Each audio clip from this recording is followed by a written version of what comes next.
In the current pandemic situation, a lot has changed, and the COVID-19 effect on global retailing in 2020 was way beyond any other that we had experienced so far. However, in a context defined by lockdowns, social distancing, mobility limitations, or contactless shopping, e-commerce industry defied every challenge, thrived, and continued to grow, reaching US dollars 2.4 trillion globally. With this summit, we are attempting to share the insights on how to deal and solve with the ongoing challenges in the COVID area that just does not refuse to move away, and like disruption in the supply chains, the deliveries, and other operational areas. With great pleasure, I thank all the panelists to join me. My name is Sumit Karanji. I am the country head of Vinculum Solutions for the sales and new businesses. I have an esteemed panelists panel with me to talk more about the topic.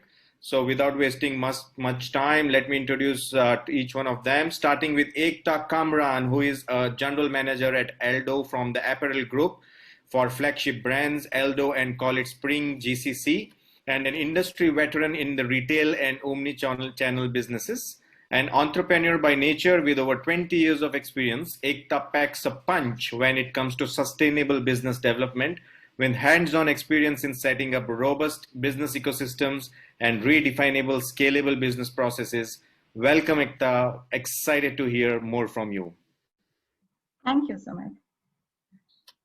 Moving ahead, we have Mr. Manu, who is the director and global head of the Freight Systems Group. He is an industry veteran and has decades of experience in logistics, freight forwarding, cross-border trade, and associated services. Such a pleasure to have you again, Mr. Manu, with us for this summit. Thank you, Sumit. It's a pleasure to be here. Moving on, we have Mr. Krishna Iyer, who heads the industry relations and the partnership from ShipStation, a recognized expert on e-commerce shipping, global trade, the impact of custom regulations in e-commerce, and reducing cross-border trade barriers. A noted speaker, Krish is often quoted as an e-commerce shipping industry expert in publications such as the Wall Street Journal, Inbound Logistics, DC Velocity, and many other media outlets. Privileged to have your presence, Krish. Thanks a lot for coming. Thank you for having me. Last but certainly not the least, I welcome Patrick Frith from Avalara, who is the head of cross-border development and has spent substantial time with DHL across the US, UK, Japan, Middle East, Caribbean, Central America, Taiwan. Great to have you with us, Patrick, today. Thanks for coming. Thank you, Sumit. Great. So we kick off this session. I would really start it with Krishna from ShipStation. If a brand in the USA wants to expand to India, Southeast Asia, or the Middle East, what advice will you give with respect to the catalogs, the SKU selection, and the range of all the products for each of the markets, especially in the current times? So we would like to hear from you for that. For sure. Thank you. And thank you for the question. The first thing that I would say is that, candidly, India, Middle East, and markets not close to the US or not that are not necessarily considered top of mind to US retailers like the UK or Canada can be very intimidating. So what I would say is it's a multi-step process. First, know the demand of your product in that market is number one. Know how it sells, what categories, what the competitive landscape looks like for your products. Number two, start small. There's no reason to quite literally boil the ocean in this case. Take a look at your product SKUs, and again, know what the demand is, but start very small and with a limited set of inventory. That's number two. Number three, certainly partners like Vinculum can help you with this. But the ability to really know what channels to sell on. A lot of times retailers think, oh, I can only go through my own direct channel, but there are either marketplace partners out there in India or Middle East or other markets that you can start selling your products on and test it out without a real risk to your brand, or finding partners like a Vinculum who can help to assist you and give you advice and thought leadership in the space. Awesome, Krish. The one takeaway that I could remember is to start small. That's a very, very important piece of advice, especially in the current times. So moving on to Patrick. Patrick, if a retailer or a marketplace is looking to capitalize on the boom in the cross-border e-commerce, what are the pitfalls they should be mindful? How can they be mitigated post the pandemic or the new normal, as we all call it? Yeah, so I would love to hear from you, Patrick.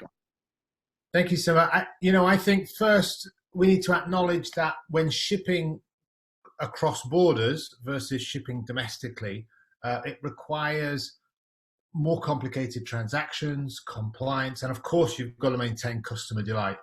We recently commissioned research to discover the main pain points faced by retailers who are shipping cross-border. Top 3, shipments held up in customs, added supply chain costs, number 2, and number 3 was the inability to accurately calculate duties and taxes before they shipped the shipment overseas. The good news is that these pain points can be solved with the right automation solution. And I think the first decision that a retailer or a marketplace must decide is whether to ship DDP, duties delivery paid, or the traditional DDU, which is duties unpaid, also known as DAP. The latter, DDP, DDU is the easiest. However, it compromises the customer's experience as the carrier interrupts the shipment's movement in order to collect those destination duties and taxes from the buyer. Not a great experience. I'm sure we've all experienced it at one point or another. Not great. We see more retailers and marketplaces adopting DDP, where the duties and taxes are collected at checkout, allowing for a smoother movement from click to porch. However, DDP, it does require more effort from the retailer to avoid those pitfalls that I mentioned earlier. And it all starts, in my opinion, with understanding the HS codes, the harmonized system codes of the product catalog.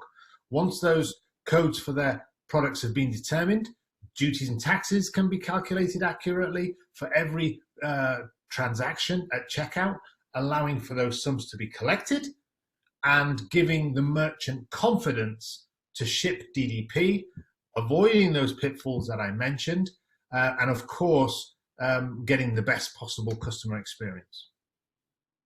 Awesome, Patrick. Those are great insights. And, we'll come back to you to learn more on that. Meanwhile, I'd like to move towards the UAE, which seems to be a very, very promising hub now for e-commerce. So we do know that the e-commerce market in the Middle East is estimated to grow at almost 20% CAGR. There is an increased push towards online buying post-COVID as well.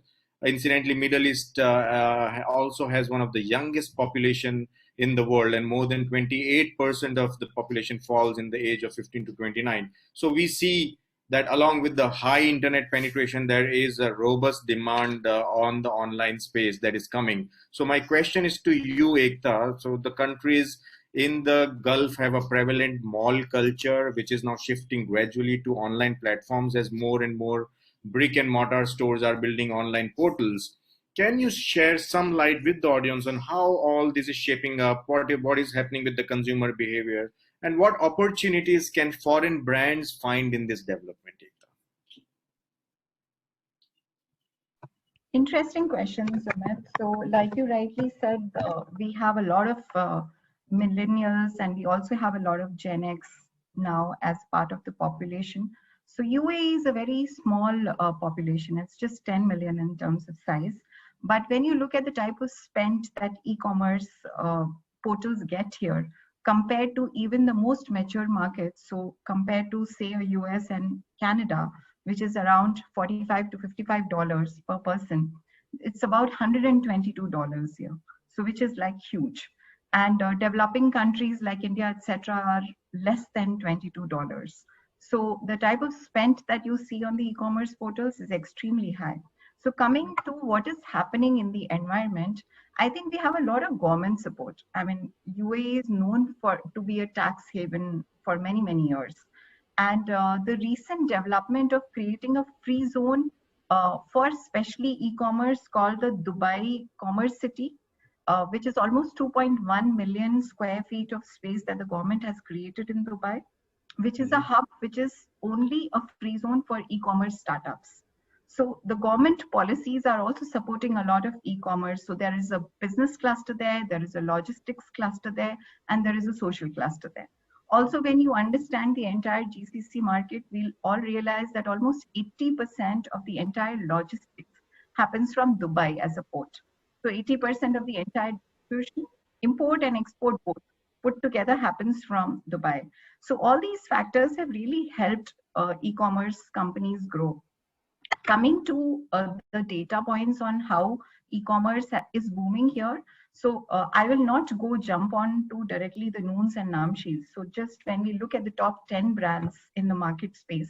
So let's look at first the market size. So almost $43 billion is the market size. But yes, a retail, if you remove the B2B and P2P portals, etc., and you remove some of the services, etc., then also you find that almost $4 billion market in pure retail, which is just apparel and footwear. So which is a huge market in itself. Some of the penetration of internet is the highest. When you look at the time spent on the internet, about 7 hours, 49 minutes per day per person, which is huge. So all these factors are really helping and supporting e-commerce as a business. When you look at some of the top 10 companies, you will realize that you have two important companies like Dubizel, which is a homegrown brand, and also Souk. So when you look at the top 10 countries and top 10 companies in any industry, and you realize that there are some local players there, then you realize the potential of that business. So these are some of the data points. And also we are realizing that PwC just conducted one survey here recently. And one of the emerging data was that 66% of the population is shopping on portals which are outside the country. So basically online portals from outside the country. So this is the scope of opportunity. So all the parameters that I gave defines the scope that any brand has to operate here. Groupon Group. So Groupon has pulled out of 6 countries, including Morocco, and it is headquartered in Dubai. So it's an international brand operating in more than 50 countries, headquartered in Dubai. So all these are potentials for people to understand that investment versus the output. You can realize what is the type of output. Coming to the type of opportunities brands have, I think, I mean, all the data points are speaking about the type of opportunity. When you see the boom, yes, the CAGR projected is going to be 25%, like you rightly said. But when you go backwards and look at what has happened in the last couple of years, the CAGR has been 53% in the e-commerce space. Even when you look at the mobile commerce space, today's data speaks that mobile commerce itself is $1.9 billion. So these are, and the social media usage in the country is 99%. So all these points speak about how much people are going to spend time and shop online. So I think the opportunity is huge for everybody. And given the type of support we have from the government in terms of the ecosystem built here, I think this is the place to be in. If any brand is not here, then it's difficult. So it's like absolutely. With those statistics that you have given, I'm sure the brands who are in listening to this show would definitely have a major FOMO as to why they have not started business there yet.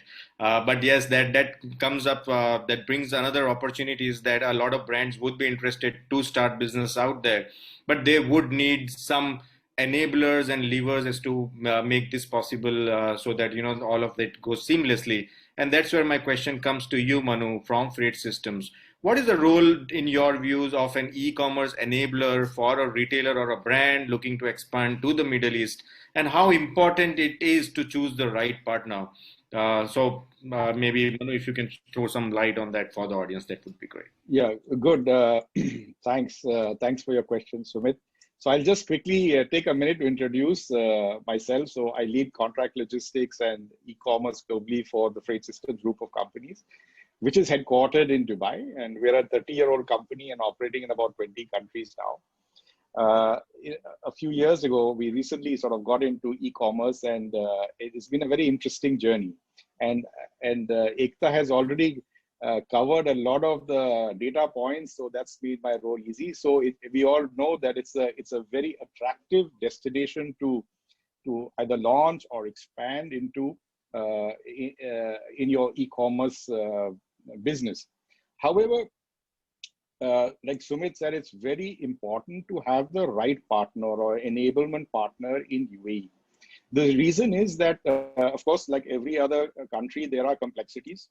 But now, particularly in UAE, like Patrick was, talking about cross-border movement. So dropship is not permitted in UAE.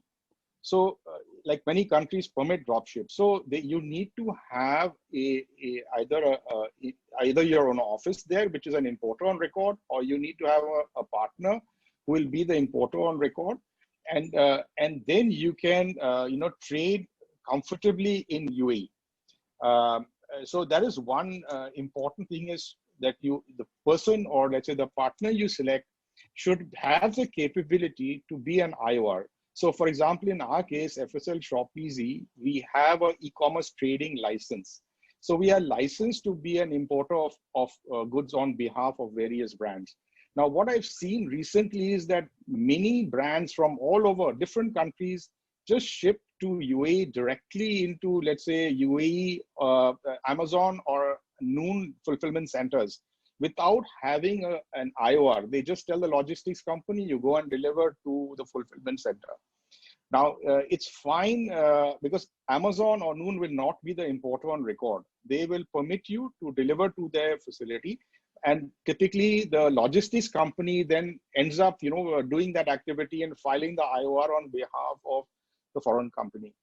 Now, the problem arises is that if the goods don't get sold, then you're in trouble, because you need to either re-export it or you need to move it out, because once, Amazon, Noon and all their charges sort of keep adding up. So then people say, listen, I've not sold my goods. Now the cost of these charges are more than the cost of goods. We need to evacuate. But because they do not have a bona fide importer on record, they are not able to re-export from the country. And eventually they end up, liquidating or their stock at literally throwaway prices. So it's a very important aspect that you must have the right partner, and one who has the capability of being an IOR. That is part one. Part two is that you need to have a partner who can give you the correct advice also. For example, a lot of companies promise a lot of things, but unless you are transparent with the brand, it's not a long-term association or partnership that you can look forward to. So many brands, our advice always is we study their products. We tell them which products require product registration, because in UAE you have restricted products, you have banned products, and you have like normal products. We don't require any product registration. And what I found is that there is a huge demand for beauty, healthcare, cosmetics, supplements, health supplements, vitamins, Ayurvedic products. All these are restricted items. They require product registration, and we provide it as an enablement partner, in the sense that we can facilitate with the registration, or we can connect the brand directly with the consultants who do this. It's not complicated. It's not very expensive.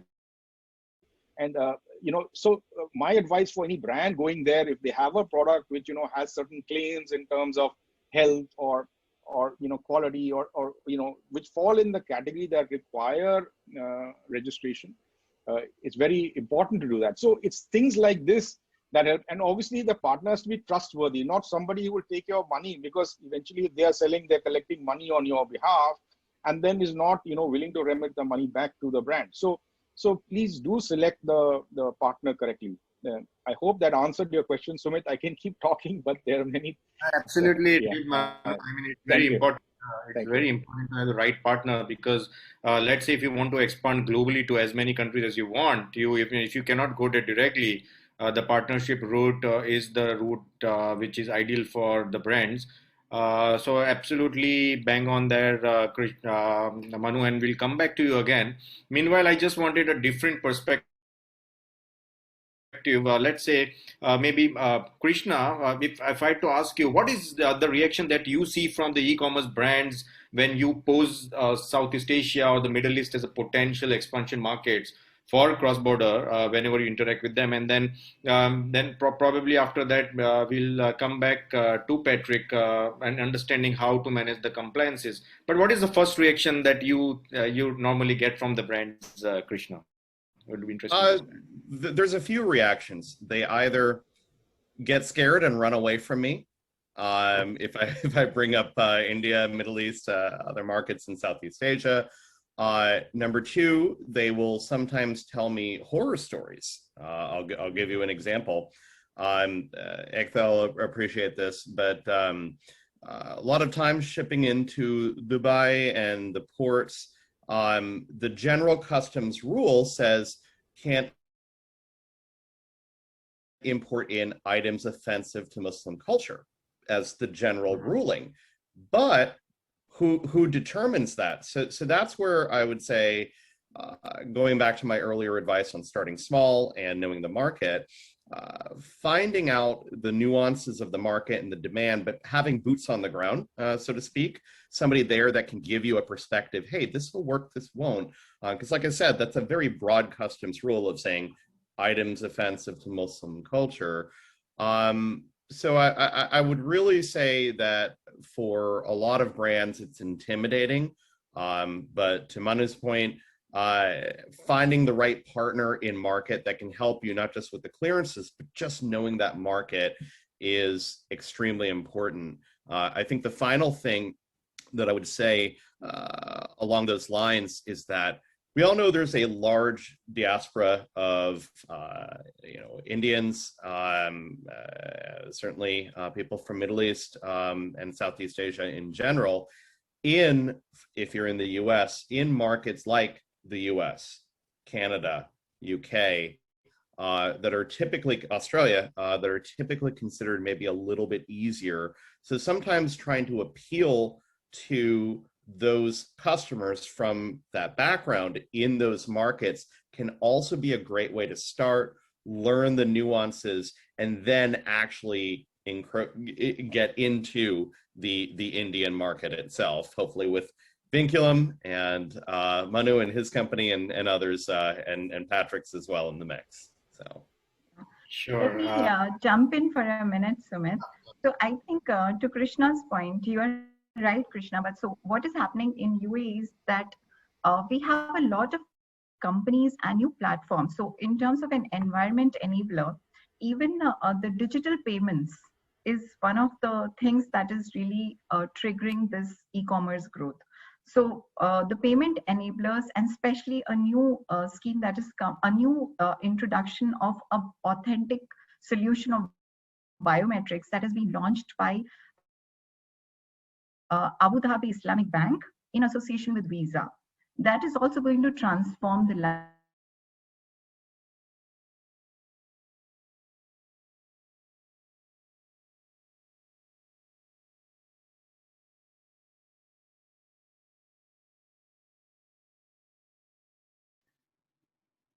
seed round funding.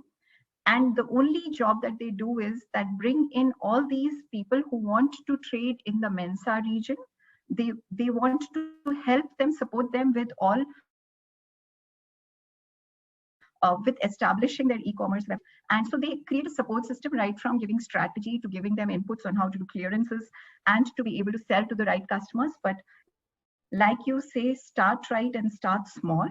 So that's the job that OpenShare is doing, and they are being very, very successful in what they are doing. So that's it. Great. Thanks for that, Ekta. So I mean, I have a follow-up question to you, Krish. Are there any resources companies wishing to enter these markets in particular to get started? Because from what I see and what I hear is the lack of information is something that springs confusion. So maybe if there could be some resources for the companies out there in the US which could help them, I think that could really help. So if can you throw some light on that, please? For sure. I think certainly some of our panelists, the resources that Ekta mentioned in Middle East are great. Patrick, certainly at Avalara, they have very competent, very smart people that know these markets that can help.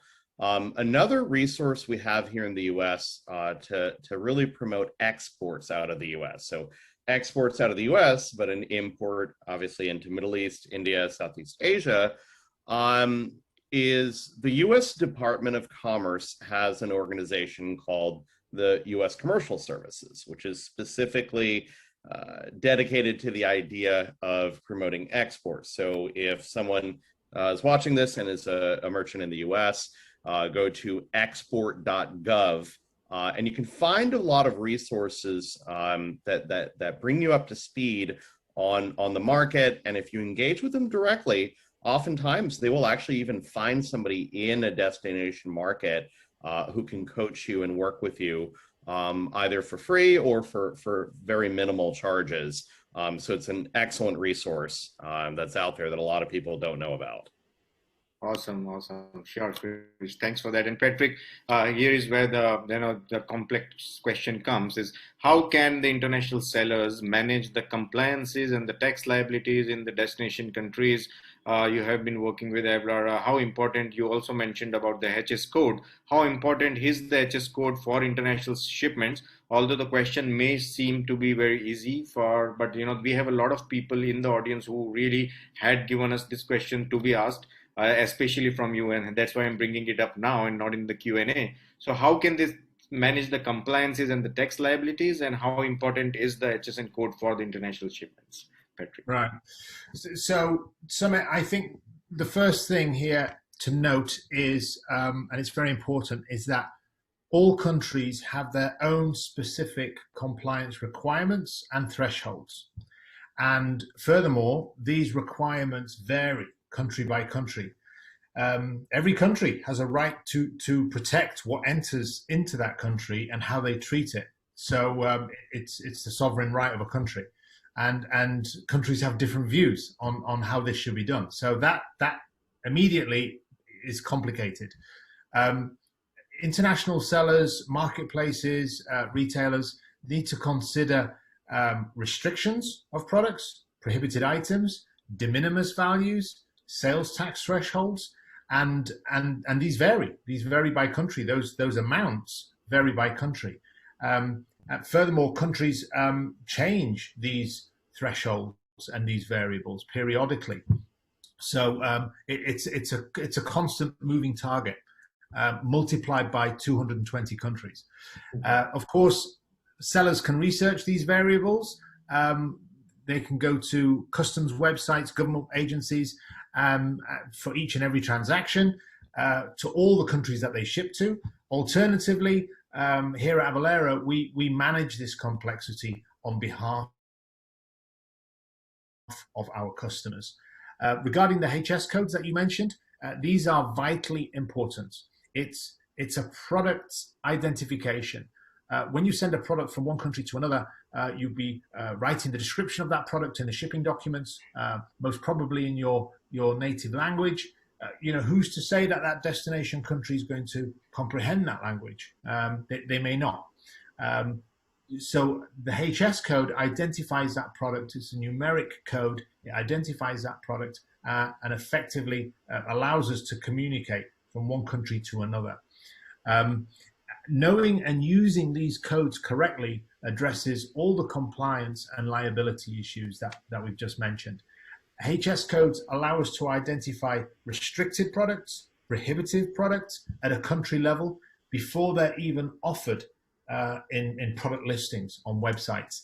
HS codes also allow us to preempt de minimis levels at a country level, along with the relevant sales tax thresholds.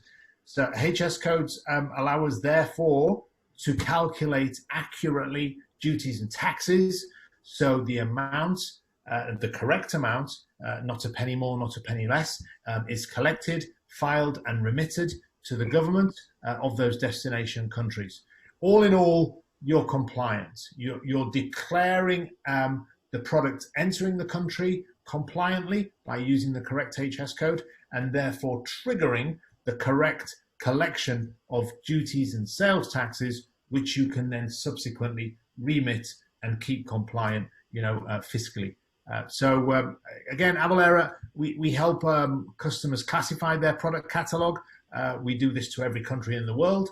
So our customers are compliant, they're confident when they're sending their products, and they can meet their liabilities and their obligations overseas. Sure. Come on, Pat. It's not a penny more, penny less. It's a rupee more, or rupee less. Yeah, a rupee more, rupee less. That's right. Yeah. So Sumit, can I just add to what Patrick said? So, one thing the Dubai government, like Ikta said, they've made it very easy to do business. So as far as compliance goes in terms of taxes, they have a flat duty rate, provided it's not a banned product or a restricted product. So general commodities only attract 5% customs duty. And there is a flat VAT, right? So it's very clear in the case of UAE, which again goes to the ease of doing business in UAE. Okay, so I know like in India and many other countries, like Patrick mentioned, every country has their own, tariff and based on the different commodities.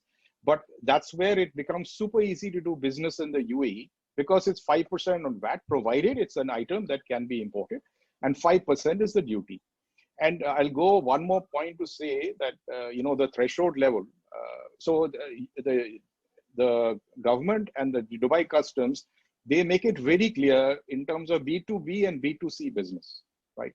So B2C business, anything around 1,000 dirham, there's no duty on it, right?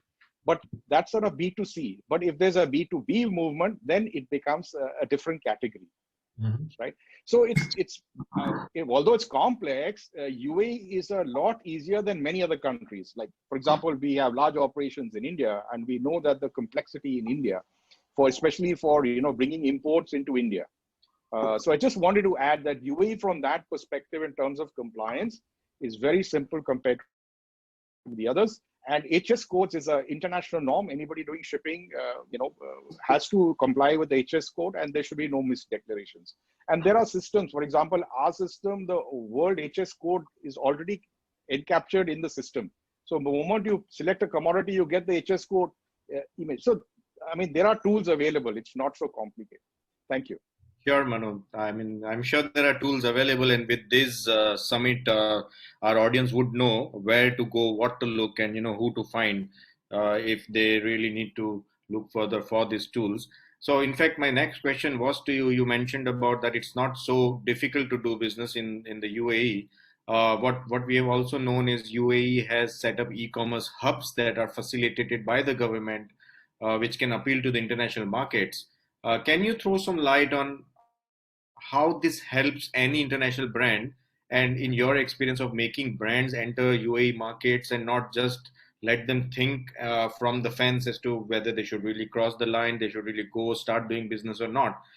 So you mentioned the bona fide, the importer on records, which a lot of brands do not know about.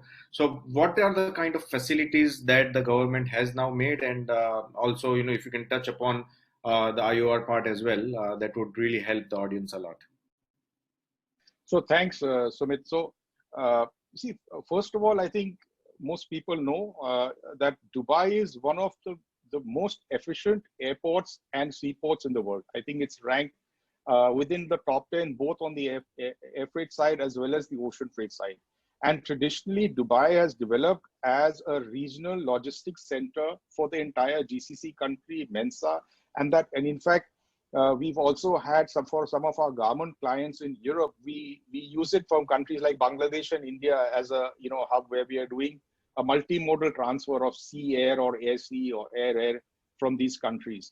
So Dubai, I would say it's very efficient, very modern, and the great thing about it is they're always thinking of the future, right? So now for this Expo 2020, they created a whole new airport with a whole community around it, and that was built 5 years before the actual date. It's a different matter; it got a little pushed back due to COVID. But I'm saying that this is the vision, right? So not only do they have the hard infrastructure in place, they also have the soft infrastructure. And like Ekta mentioned, that the government is now building a blockchain e-commerce portal where people like us will be registered as e-commerce enablement companies, and they will provide. I mean, that information will be available to all brands, that is, all stakeholders in the supply chain, right from shipper to end user. He can actually access it. So there are a lot of rules that are being changed, again with the objective of making it easier. Now, in terms of creating a hub, you see, strategic importance, we know Dubai is almost in the center of the world if you look at it, right? Secondly, because they have the hard and soft infrastructure, it's an ideal location to use as a regional distribution center. So even before e-commerce became what it is today, Dubai has always been a regional distribution center for what we call the MENA region, that is Middle East and North Africa. And so that includes all the Arab League countries, plus GCC countries, and you also have accessibility into Europe and many times into US also, depending on where. Let's say if you are moving from South Asia into directly into US, so instead of going directly, you can go via Dubai, which means that around 50% of your logistics journey is sort of taken care of if you're holding stock in UAE, in Dubai, right? And now with this, the new policies coming in UAE, so if you move it, just from a solution perspective, because as as part of my role, we are looking at customized solutions based on different brands' requirements. So if there's a brand who actually is thinking of having a central regional distribution center, then Dubai becomes a natural choice, and then you can actually do B2C fulfillment. Because Dubai, you have flights to about 140 countries daily out of Dubai. So literally within 24 to 48 hours, you can reach anywhere in the world if you are shipping out of Dubai. So that's one. Secondly, they have the free trade warehousing zones.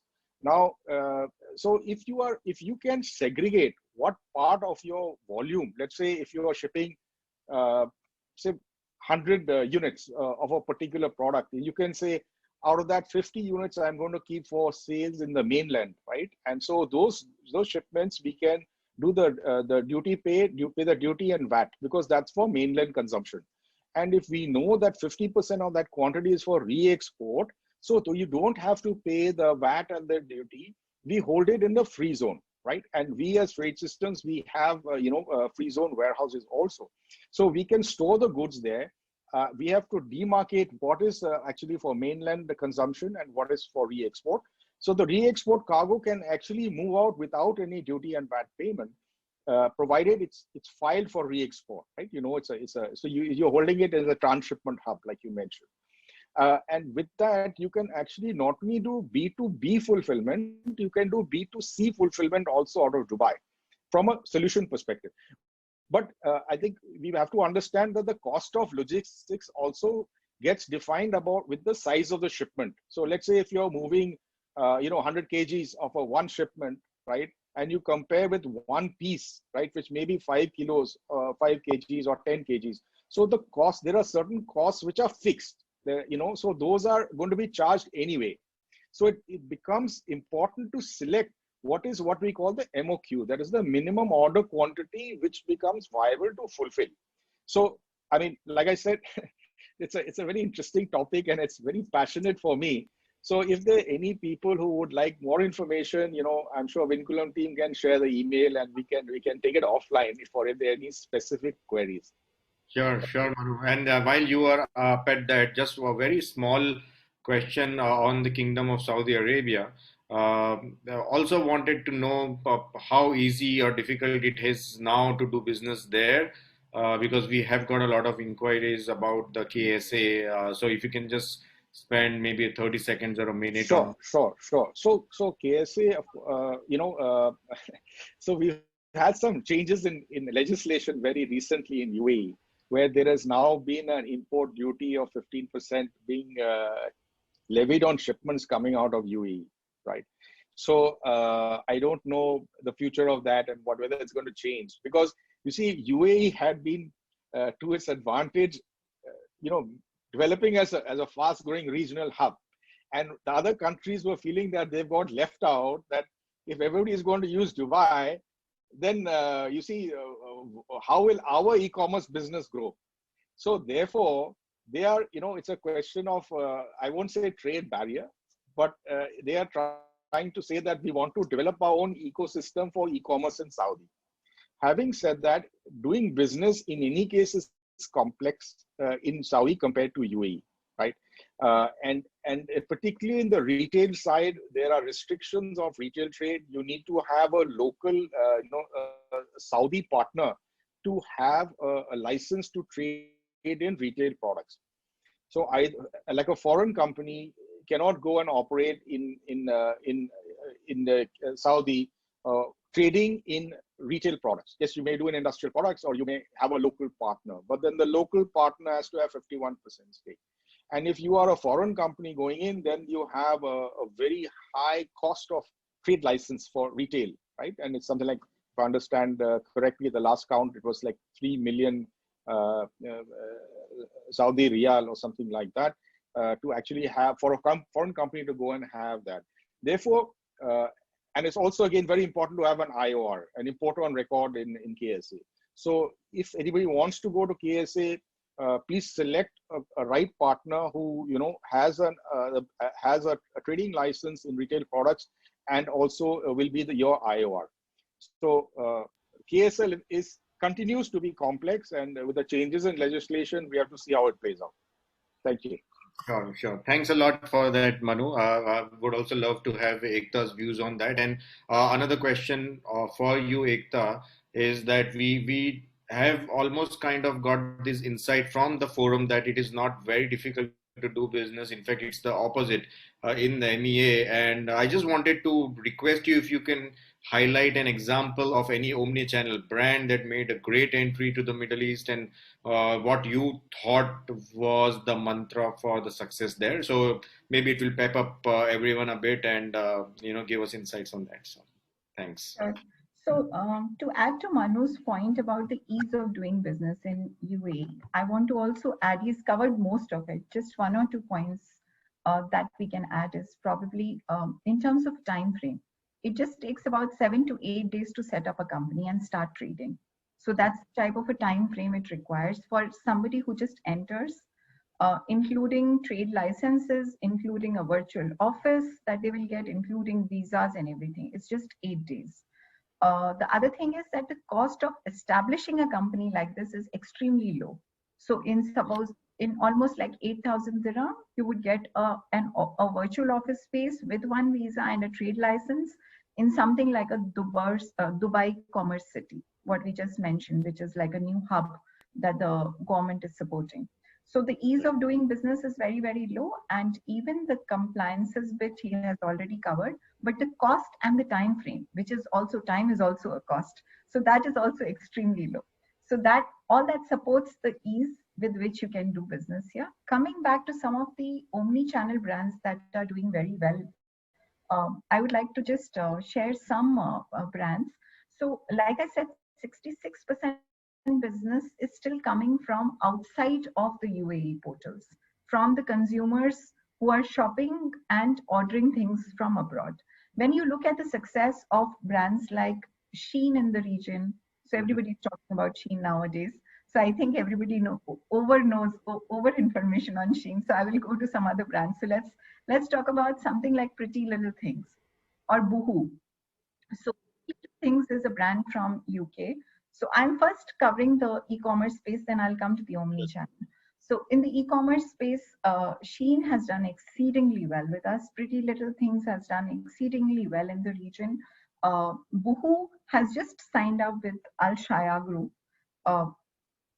Zara overall business, 33% of their business in 2020 came from e-commerce. 33%, that's huge. And this is for not just for the region. So for the region, it is at par at 33, but overall, if I remember correctly, the managing director of Zara has mentioned that they will spend about $1 billion to develop e-commerce business in terms of advertising, and $1.7 billion they will invest in the e-commerce portal because they want to go omni-channel. So we'll come now to omni-channel, on what is happening in the omni-channel space. When you look at Farfetch has done exceedingly well. They say that you can shop online, come to our stores and try, and then you can either buy offline or online. So they're trying to integrate and create an omni-channel business. Zara is anyways known for its omni-channel. So some of the new features it's doing now, it's also using gaming platform to sell its product. So that's another interesting thing Zara is doing. Shein has done a tie-up with Tabby in the region. So you shop today and you pay in 4 equal installments with 0 interest rate. So these are some of the things that are being done. So I think Zara is a very good example of omni-channel in the region. The other good example of omni-channel in the region would be Sephora and Majid Al Futtaim. So I think Majid Al Futtaim is talking about a new concept called it's called phygital. So physical and digital combination. Yeah. So they are the first ones to create this world. And I think somewhere it has come from Farfetch using a new terminology which is derived from augmented reality. It's called augmented retail. So that's where all the omni-channel people are moving. They are trying to tie in a physical experience and an online experience. So Zara, when they are saying they will invest on technology platforms, it is to create a store concept. Zara is calling it a store concept. So these are 3 different terminologies, but what everybody is doing is trying to integrate offline and online and try and give a seamless experience to the customer so that you can go either online and try and create, like check out a product, order it online, try it on if you're okay, otherwise come back. Even Zara in the region has a no questions asked return policy. So you just shop online, you can try, if it fits you, doesn't fit you, just go and you can just return to any of the stores. And the payment method, if you have paid cash on delivery, they will return cash to you. If you paid by credit card, the money comes back to you. So everybody's trying to create a seamless channel. And I think that's the route to go.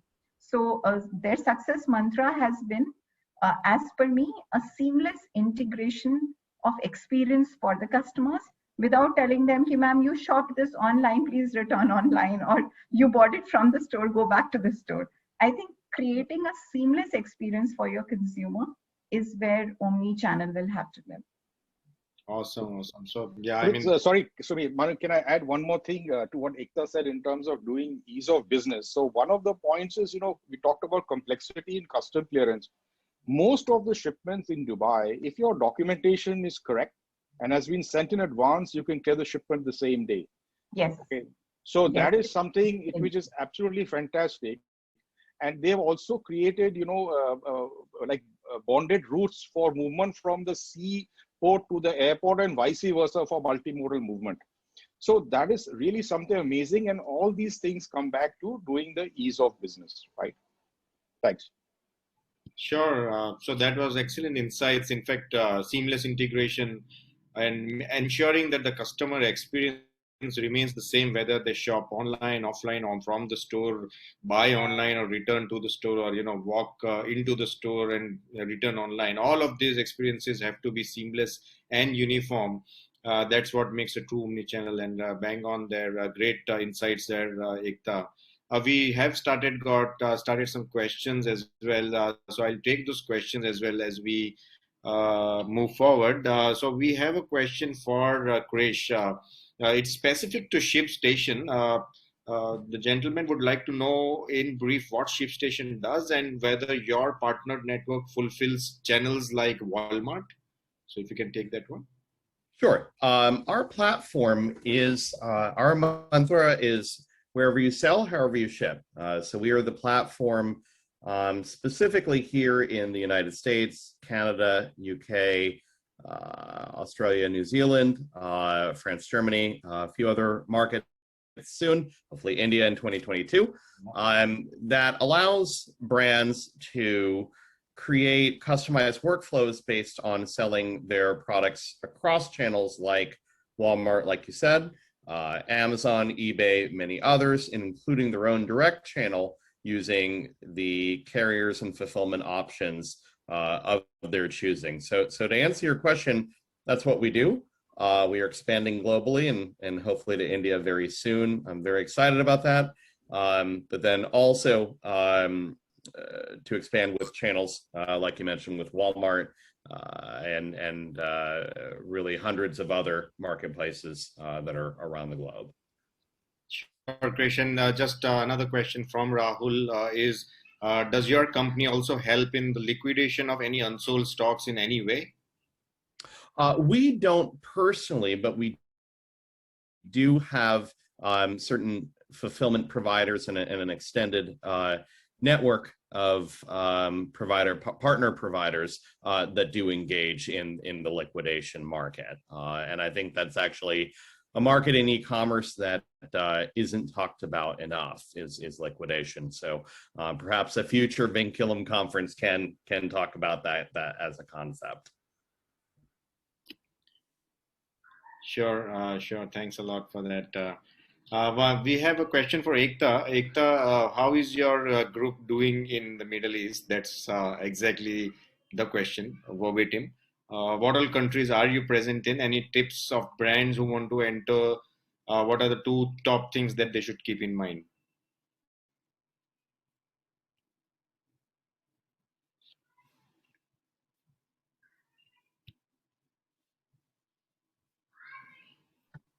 Sorry, I think I was on mute. Okay, so yeah, Apparel Group is doing extremely well. I think our founders, Mr. and Mrs. Ved, they have been very, very instrumental and very hands-on with what they are doing. The group is present across 14 countries today and trying to enter some new territories. So the group is doing exceedingly well. The new brands who want to enter, there is only two things we would want, I mean, as a group, our learnings are. One is to stay relevant. So you have to stay relevant to your customer. I think that's extremely important because if the customer doesn't find you relevant, you will not be able to make a mark. And secondly, although it's extremely easy to do business in this region, it is also extremely important that your service quality and standards, so you commit and you promise and you deliver exactly what you have promised. So these two things I think have really worked well for us in the past, and we continue to strive to do that. Mr. Ved is very particular about any customer dissonance.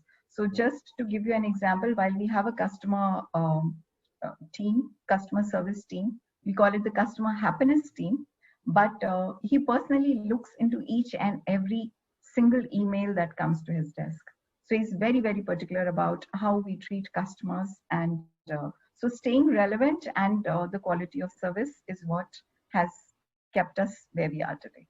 Sure. Awesome. Awesome, Ekta. We have a question for Patrick. Patrick, Mr. Chandler wants to ask that why is e-way bill compliance very necessary for some businesses?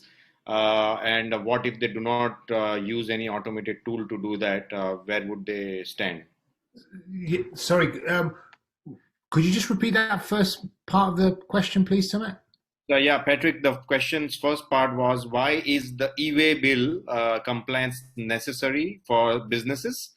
And if they do not choose any tool to automate that process, where would they stand? Would it be something where they would have to pay anything or as a penalty to the government? So more, I think the question is framed around the e-way bills. So if you can throw some light on how the e-way bills automation works. Yeah. So essentially, the airway bill is the passport of the commodity moving from one country to the other. It describes where it's from. It describes where it's going. It describes the value, the weight, the the description of the product, and of course the HS code, which we mentioned earlier on. Getting any of those pieces of information wrong is non-compliant, because it's your declaration. And remember, you actually sign as a merchant, as a shipper, you actually sign the airway bill. It's a declaration of what you are sending into that country. And as you can imagine, if unwittingly you get information wrong on that airway bill, then you're misleading the government in the destination, the person it's going to, what the product is, the value of the product. All of those have consequences if you misinform a government. Some more serious than others. If you undervalue the product, a government would see that as you are denying them the duties and taxes which they're owed for that product. If you misdeclare it or you classify it incorrectly, again, you're misleading the government into what you're sending into that country. So getting your airway bill 100% correct is of utmost importance. And the consequences range. It can be, you can be written to, you can be contacted, all the way through to companies being blacklisted and not being able to send into that country anymore. So as well as financial penalties for this sort of thing. So vitally important that the airway bill is accurate, the values are accurate, the HS codes are correct, the description of the product, and obviously who's receiving it at the other end. Sure. Thanks for that, Patrick. That is so very just nice. Was the question related to e-way bill or airway bill? Both of that, Manu. So yeah, I mean, I so think e-way bill actually is specific to India road movement. It's not applicable to many countries. If Sure. it's e-way bill, then that is a completely different aspect, and it is because it's connected with the government of India's GST and network. So I'm not sure what it was, whether e-way bill or airway bill, but thank you. No, that's okay. I mean, yeah, I wouldn't give a question of e-way bill of India to Patrick anyways. So that is okay. I mean, we got fantastic information from Patrick. Thanks for that. Having said that, Manu, we have a question for you. The question is, how do sellers benefit from the DFTZ concept in the UAE? Do the DFTZ zone have specific criteria for the storage, for outbound and categories? So if you can quickly give us some insights on that, on the free zone. Yeah, so yeah, there are a large number of free zones in Dubai, and like I said in my earlier statements also, so there's a huge amount of value when you're doing international logistics to use the Dubai free zone. So if you're looking at cross-border trade, where you're looking into re-export, but if in the context of e-commerce, your target is the mainland, eventually if you want to sell in UAE, so then there are some challenges around fulfillment from a free zone, because there's a transaction cost, which is customs declaration charges, and then there's the port charges. So they are quite high. So let's say at a transaction level, if it's a shipment out of a free zone, it's almost as much as 150 dirham per shipment. So in some cases, the value of the product cannot sustain those kind of charges and documentation. So of course now, like Ekta mentioned, and there are changes coming up in the legislation in Dubai also for particularly B2C transactions. So our advice to all the brands coming to UAE is that we clear the duty. We pay the duty and the VAT on arrival of goods, so that this transaction cost, you do not have to spend 150 dirham per shipment moving out of the free zone, right? Then there is a nominal gate pass cost, which can, which is very easy to sort of, put in your costing. So, like I said, the free zones are excellent if you can segregate which cargo is going for re-export or you want to use to ship to a third-party country, and if it is for mainland or local consumption, as we call, then it's better to have duty-paid goods and store it in a warehouse after payment of duty. So even if it's a free zone warehouse, you can still store goods which are duty paid and VAT. So you just have to have a segregation of stock. You need to have, through a warehouse management system that you segregate which is your, duty paid goods and which are the non-duty paid goods. Sure. Thanks for that, Manu. Ekta, we have a question for you. What is the percentage of sales that one needs to spend on the retail channels to increase the visibility and thereby scale your businesses? And any tips on specific digital marketing strategies that would help the sellers to gain a competitive advantage in the UAE? So question for you. So in terms of a total spend, if it's a new brand, anywhere between 4 to 6% of their total budgets, the revenue budgets that they plan to do, should be spent on marketing. For digital spend, I think for a brick and mortar store, whatever is the budget that they have decided, a 15 to 20% should go to be spent digitally in terms of geo-targeting to be able to get revenue back. In terms of an e-commerce spend, I think that was your last question on the digital spend, right? So about 40% of the total e-commerce budget spent of marketing, 40% should go on the digital business. And the ROAS that you can target in terms of a net ROAS should be anywhere between 3 to 5. So if that's the type of ROAS you can get, then you can open the tab more. If you get anywhere above 7% ROAS, 7 ROAS, then I think you can just try and maximize your revenues as much as possible. Sure. Thanks, Ekta. In fact, that brings us to the end of all the questions and also the summit for this year. And I would personally want to thank you, Ekta, Patrick, Krish, Manu, for being a part of today's panel and giving such valuable information for all the audience. So we will be sharing the recording of today's presentation with the registrants. And it was a great day 4 with all of you. And we hope to see you in a bigger and a better forum next year as well. So thanks a lot once again. And thanks for coming. Thank you so much, Sumesh. Thanks, everybody. Thanks. It was really nice. Bye. Yeah. Thank you. Bye-bye. Yeah, bye-bye.